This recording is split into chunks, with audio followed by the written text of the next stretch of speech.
Hello my dears, నమస్తే. ఈరోజు నేను సింపుల్గా రుచికరంగా ఉండే చల్లపిండిని చూపిస్తానండి.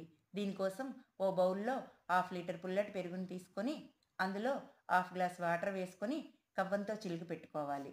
అందులో 1½ గ్లాస్ బియ్యపిండిని వేసి ఉండలు లేకుండా బాగా కలుపుకొని ఓ స్పూన్ సాల్ట్ వేసి మళ్ళీ బాగా కలుపుకోవాలి.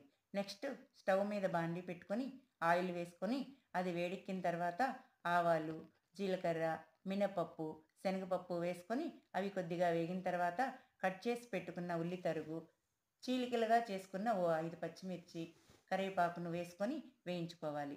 అవి బాగా వేగిన తర్వాత ఉండలు లేకుండా చేసి పెట్టుకున్న మజ్జిగలో వేసుకున్న బియ్యపిండిని బాండీలో వేసి కలుపుకొని మూత పెట్టుకోవాలి. అది కొద్దిగా ఉడికిన తర్వాత మళ్ళీ మళ్ళీ కలుపుకుంటూ ఉండాలి. అంతే, చల్లపిండి రెడీ.